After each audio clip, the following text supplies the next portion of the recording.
अच्छा सर, बिस्मिल्लाहिर्रहमानिर्रहीम।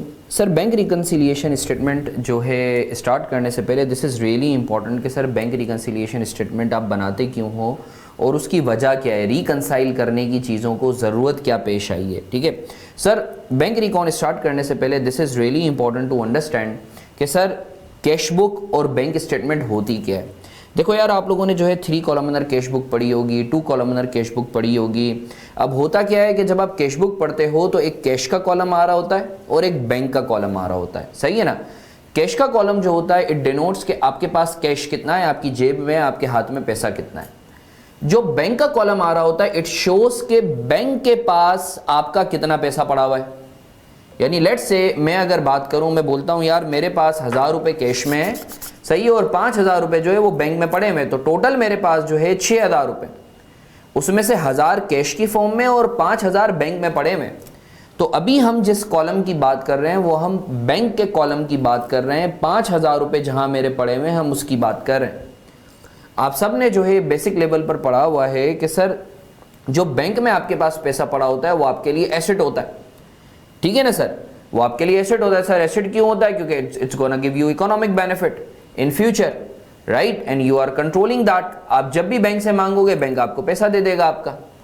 तो सर कैश बुक के लिए अगर मैं इधर लिखूं तो ये आपका ओपनिंग बैलेंस डेबिट साइड पर, क्योंकि एसेट का नॉर्मली जो है वो डेबिट बैलेंस होता है, सही है। मैं इधर लिख भी देता हूं एसेट।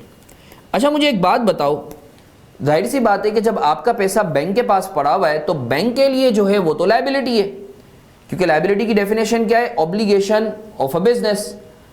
अब बैंक जो है वो जाहिर सी बात है कि आपको ओ करता है, आप जब मांगोगे बैंक से, bank is suppose to actually pay you your amount. तो याद रखो, बैंक जो अपने पास आपके पैसे को रिकॉर्ड करता है वो बैंक स्टेटमेंट में रिकॉर्ड करता है या पासबुक में रिकॉर्ड करता है, सही है ना। तो मैं इधर लिख देता हूं लायबिलिटी है ये बैंक के लिए, सही है सर। अब अगर बैंक के लिए लायबिलिटी है आपका पैसा तो इसका जो बैलेंस है ओपनिंग बैलेंस वो कौन सी साइड पे आएगा?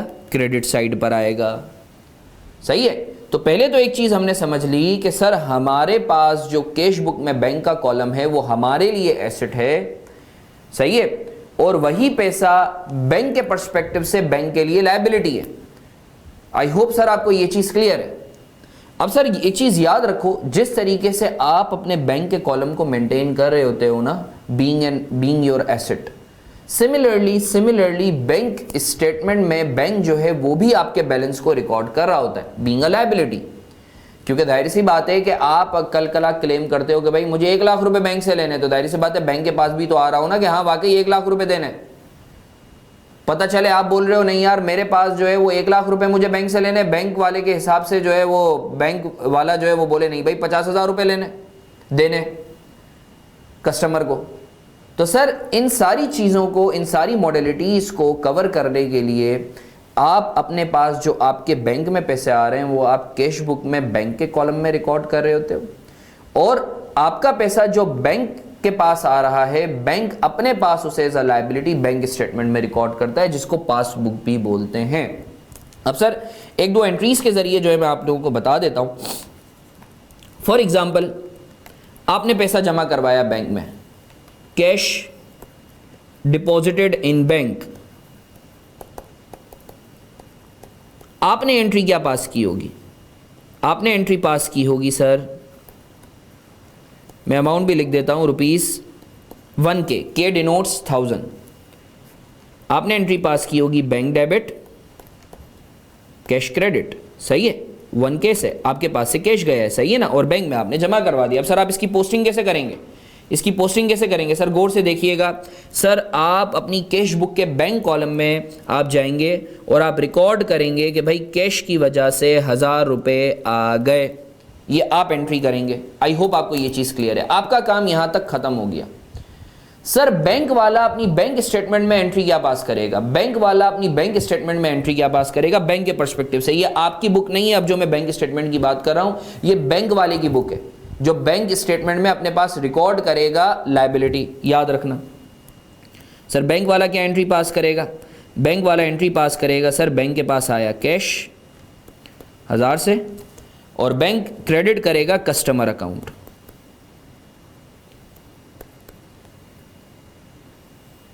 या जिसको मैं कह सकता हूं पेएबल, कितने से? 1000 से। बैंक क्या करेगा? कैश की वजह से 1000 रुपये क्रेडिट हो गए।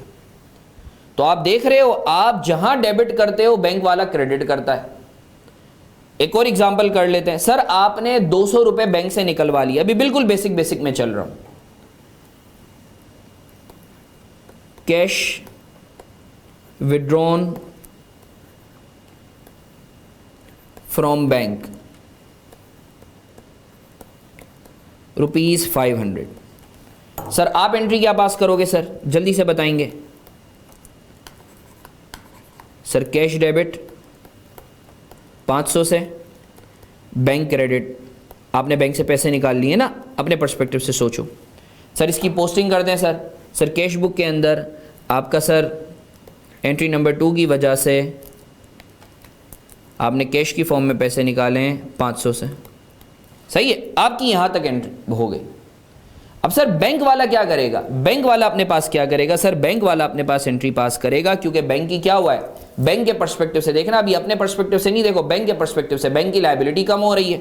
तो सर बैंक की लायबिलिटी मतलब कस्टमर अकाउंट मतलब पेएबल कम हो रहा है, तो डेबिट 500 से, और बैंक के पास से कैश जा रहा है 500 से। अब मैं ज़रा इसकी पोस्टिंग करता हूं, तो सर इसकी पोस्टिंग कैसे होगी सर? पासबुक या बैंक स्टेटमेंट के अंदर, ये तो थी एंट्री नंबर 1, ये हो गई एंट्री नंबर 2। सर कैश की वजह से 500 रुपये कम हो गए। आई होप सर आपको क्लियर है। अब सर एक चीज़ याद रखें, जब आप बैलेंस करेंगे तो आपका जो बैंक के कॉलम के अंदर जो क्लोजिंग बैलेंस आ रहा है, क्लोजिंग बैलेंस जो आ रहा है वो कितना आना चाहिए सर? 500। ऐसा ही है ना सर? अज्यूमिंग ओपनिंग बैलेंस 0 है, अज्यूमिंग ओपनिंग बैलेंस 0 है, कुछ भी नहीं है, तो 1000 का बैंक में पैसे आए, 500 रुपये आपने निकाल लिए, तो क्लोजिंग बैलेंस आपके पास 500 का आना चाहिए। और यही पिछले साल, अगले साल का आपको पता है क्या बन जाता है? Opening balance 500। ठीक है ना? ऐसा ही होता है ना सर। इसी तरीके से बैंक स्टेटमेंट को अगर मैं देखूं, तो जब बैंक वाला आपके स्टेटमेंट को जो है बैलेंस करेगा, तो सर ये बोलेगा कि भाई 1000 जो है लायबिलिटी बढ़ी, 500 से कम हुई, तो सर क्लोजिंग बैलेंस कितना होना चाहिए? क्लोजिंग बैलेंस 500 का रह जाना चाहिए, और यही आपका बैंक स्टेटमेंट का अगले साल का ओपनिंग बैलेंस हो गया 500 का। अब सर आपने एक बात नोट की, ideally normally usually, ideally normally usually जो आपके पास बैलेंस आ रहा है बैंक के कॉलम में, जो आपके पास बैलेंस आ रहा है बैंक के कॉलम में 500 का, किसी भी पॉइंट इन टाइम पर आइडियली नॉर्मली यूजुअली वो बैंक स्टेटमेंट के बैलेंस से मैच होना चाहिए। आइडियली नॉर्मली यूजुअली ऐसा ही है ना सर? जितना आपको बैंक से लेना है, बैंक के रिकॉर्ड में भी उतना ही आना चाहिए कि बैंक ने आपको उतना देना है। अब sir sometimes due to some issues, due to some reasons, due to some modalities, due to some factors, जितना आपके पास आ रहा होता है बैंक का बैलेंस, उतना बैंक स्टेटमेंट में रिफ्लेक्ट नहीं कर रहा होता। सर वो क्या फैक्टर्स हैं, वो क्या मॉडलिटीज हैं जिसकी वजह से ये दोनों मैच नहीं करते, वो हम बाद में पढ़ेंगे, अभी थोड़ी देर में। बट अभी आप ये समझ लो कि समटाइम्स ये जो आपकी बुक्स में बैलेंस आ रहा होता है बैंक का, सर ये बैंक स्टेटमेंट में जो आपका बैलेंस है उससे मैच नहीं कर रहा होता बैंक वाले के पास। तो सर याद रखो, इन्हीं डिफरेंसेस को, इन्हीं डिस्क्रिपेंसी को, जब ये जो दोनों बैलेंसेस हैं ये आपस में मैच नहीं करते, इन्हीं डिस्क्रिपेंसी को ख़त्म करने के लिए कॉन्सेप्ट आया bank reconciliation statement. Bank reconciliation statement.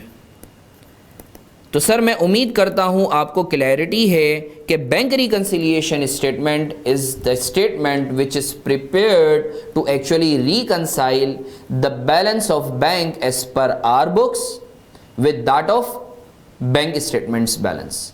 तो सर मैं उम्मीद करता हूं आपको बैंक रिकंसिलिएशन स्टेटमेंट का जो है वजह या इसकी इजाद या इसको हम क्यों बनाते हैं उसका मकसद आपको समझ में आया।